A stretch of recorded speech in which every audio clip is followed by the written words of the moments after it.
La crise sanitaire exacerbe et fait exploser les inégalités. Étudiants dans la galère, saisonniers sur le carreau, salariés qui perdent leur emploi, petits commerces qui font faillite, etc. 1 million de Français ont basculé dans la pauvreté. Quand on regarde ces 30 dernières années, les CDD ont été multipliés par 5, l'intérim par 4 et les stages par 3. Voilà, c'est ça. Et chaque génération a moins d'emplois stables que la génération précédente. Les contrats précaires, les femmes et les jeunes sont surreprésentés.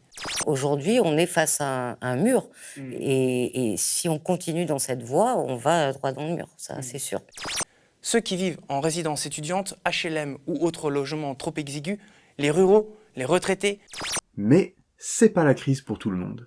Une grande partie de l'épargne, 2/3 de l'épargne dégagée pendant le confinement a été captée, en fait, et dégagée par des ménages aisés, des ménages de classe supérieure, tandis que dans le bas de l'échelle sociale, il y a eu au contraire de la désépargne, voire de l'endettement, en fait, pour pouvoir lisser la chute de revenus, faire face à l'augmentation du coût de la vie. L'argent ne ruisselle pas, comme le pensait Macron. Théorie du ruissellement, avec plein de guillemets, parce que c'est pas du tout une théorie scientifique. L'ISF, est-ce que ça faisait vraiment fuir les riches? Pas du tout. Pas du tout. C'est vraiment le choc, c'est la stupeur. Ce qui se passe quand on baisse les impôts des riches, c'est que cet argent qu'ils n'auront pas à payer en impôts part en spéculation, pas dans l'économie réelle ou dans la production. Vous achetez des actions. Et 99% des actions, elles sont déjà émises. Vous les achetez sur le marché secondaire. Ça veut dire que l'entreprise n'en voit pas la couleur. Et au pire, ils planquent tout ça dans des paradis fiscaux. Rappelons qui sont ces gens.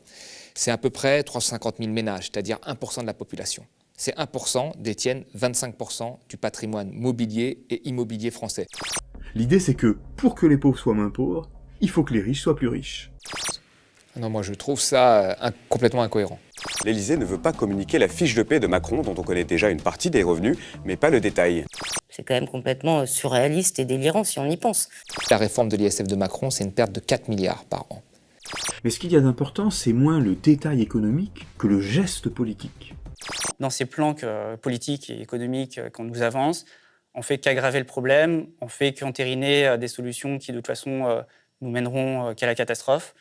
Aucun scientifique ne soutient cette pseudo-théorie. Le FMI dit que c'est de la merde, l'OCDE dit que c'est de la merde, Lutte ouvrière dit que c'est de la merde, Biden dit que c'est de la merde. Mes chers compatriotes, la théorie du ruissellement par le haut n'a jamais fonctionné. Il est temps de faire grandir l'économie en partant du bas.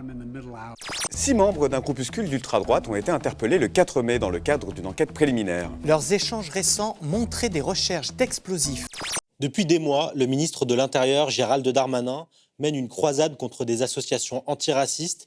Si c'est ça la politique, faut foutre tous ces gens dehors.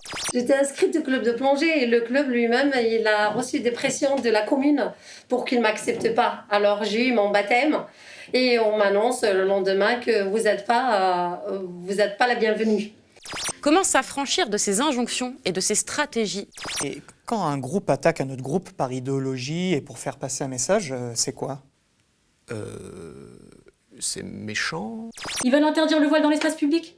On va se retrouver, là pour le coup, vraiment bloqués chez nous. Et après, ils vont dire « Oh là là, on voit plus de femmes voilées dans la rue, vous avez vu, elles sont soumises. » Non, on est soumises qu'à l'État.